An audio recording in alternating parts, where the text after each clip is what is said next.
कि नया नया बाली हो नए लोगों उठलाली हो कबत बटे बताबे भौजी हमरा से तू हाली हो कि हमर प्यार अवतरे हमर सरकार अवतरे यही से सज धज के बनी विदेश से भतार अवतरे यही से सज धज के बनी विदेश से भतार अवतरे। वाह वाह बड़ा अच्छा बा कि यही है कब राजा दिल में भइल बा बेचैनी उनकेला सोरा होसी नार हम गईनी कि बड़ी खुश लागेलू तू अमवा के जूस लागेलू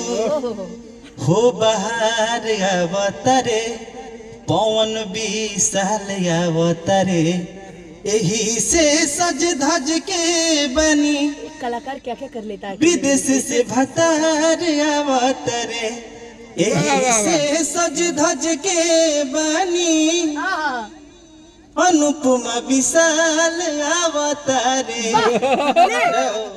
वाह वाह वाह वाह वाह देखिएगा चला की ये भी गाना लेकिन अच्छा है। इकर चला के देखी बाल तो हार कर हाँ, मैक्स है, झप्पा मैक्स झप्पा झप्पा। हाँ ये लाइन मेरे को अच्छी लगती है। मेरे को पूरा नहीं आता हाँ। ये लाइन अच्छी लगती है कि बाल तोहार करे झपा झपा झपा कमर तो हार करे लपा। देखिए भैया जो चीज अच्छी लग रही है उसको अच्छे कहने में कोई हर्ज नहीं है।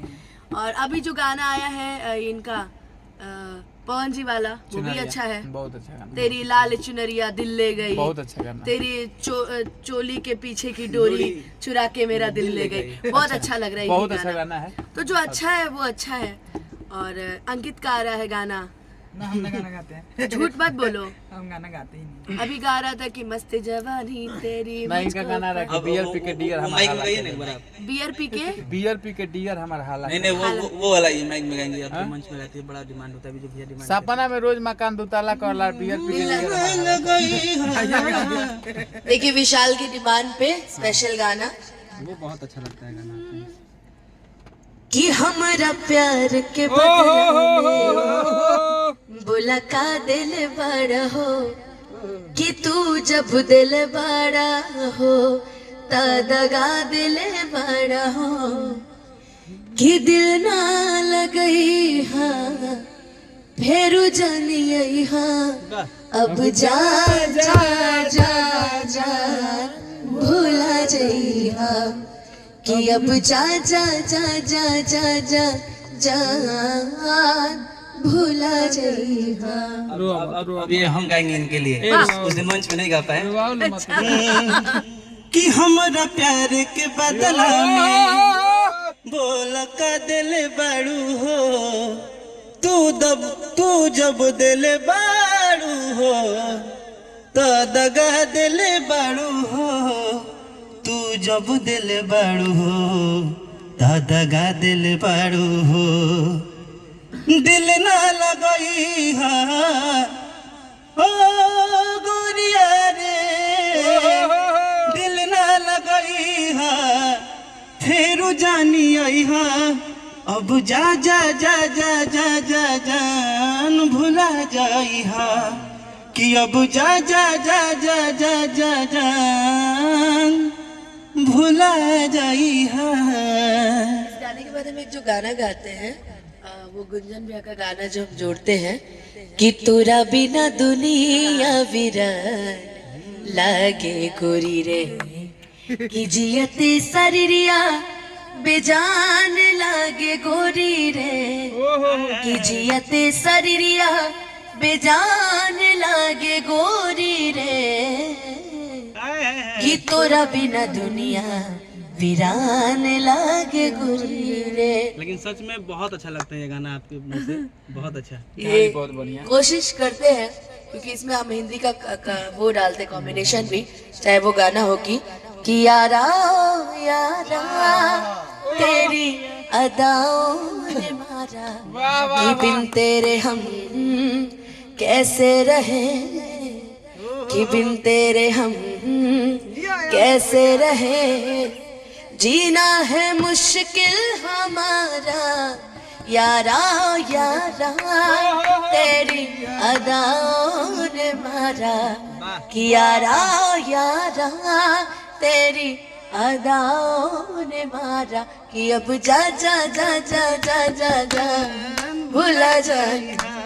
ये गाना जब शुरू किए थे भैया, तो इस गाने में ज्यादा मेरे पास गाने का कलेक्शन नहीं था, मैंने गाया था और इस दिल में क्या रखा है। वाह वाह वाह। लेकिन जब गाना शुरू किया मंच पे, मैंने ही गाया था इसमें, ताकत रहते तुझको सांझे सवेरे, नैनों में बसिया जैसे नैने ये तेरे, नैनों में बसिया जैसे नैन ये तेरे, तेरे मस्त मस्त दो नैन मेरे दिल का ले गए चैन, मेरे दिल का ले गए चैन, तेरे मस्त मस्त दो नैन, ओ तेरे मस्त मस्त दो नैन मेरे दिल का ले गए चैन, मेरे दिल का ले गए चैन, तेरे मस्त मस्त दो नैन कि अब जा जा जा जा जा जा जा भूला जाइहा, कि तोहरा के दे देहनी करेजा काढ़ के, तब हूँ ना बनलू तू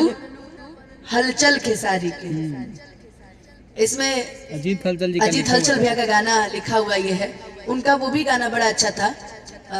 बस ये प्यार कल परसों के कायल वो गंगा के पानी जैसा प्यार ही पवित्र, तोहरा से कैले बानी जाने देवता भीतर, कि तोह से पहले केहू दिल में हमारा सुना आइल चाहे गाइल ना रहे, ई प्यार कल परसों के काहिल न रहे, भुला गइलो ऐसे जैसे भाइल न रहे। इस गाने में भी डाल सकते हैं, अर्ज किया है, इसको भी दिखाई इसको कि एतबार नहीं करना, इंतजार नहीं करना, हद से भी ज्यादा तुम किसी से प्यार नहीं करना, हद से भी ज्यादा तुम किसी से प्यार नहीं करना, ये प्यार कल परसों के कायल न रहे, भुला जइबू वैसे जैसे भाइल न रहे, तो ये सारे प्यार गाने कल परसों के कायल न रहे, भुला जइबू वैसे जैसे भाइल न रहे। ये सारे गाने अमर हैं और ऑलरेडी ये गाने नीलकमल सिंह जी के भी बहुत सारे ऐसे गाने हैं। चांद चांद कहत रहू सचहू में चांद भैलू मुअला पईभू कहे जान, मतलब ये सारे गाने। और एक और गाना इनको देखिए से कि तू सामने बैठा हम देखत रही जाती, तू सामने बैठा हम देखत रही जाती, तू जिया रानी हरदम, तू जिया रानी हरदम हम मुअत रही जाती, तू सामने बैठा हम देखत रही जाती, हमनी पवा निशाना बड़ा बाउर बा जमाना, सब लोग जान गइल तोहर हमर फसाना, ना तू कुछ कही तू इहे दुआ रब से हम मांगत रही जाती, तू सामने बैठा हम देखत रही जाती, हमारे खातिर तोहरा के नॉन स्टॉप दुनिया में रेडियो है भेजले बड़े हैं भगवान, बड़ी फुर्सत से अनुपमा जी के बनोले बड़े। क्या बात है, यही गाना लोग सब गा रहे हैं। उस दिन बर्थडे में पवन जी गाए मेरे लिए कि उठावा तुहार जैसे, उठावा तुहार जैसे भोर के किरनिया, अखिया में प्यार के समाइल बदुनिया। बिंदिया बुझाला ऐसे जैसे चांद सजोले बड़े, बिंदिया बुझाला ऐसे जैसे चांद सजोले बड़े। भगवान बड़ी फुर्सत से रउआ के बनोले बड़े।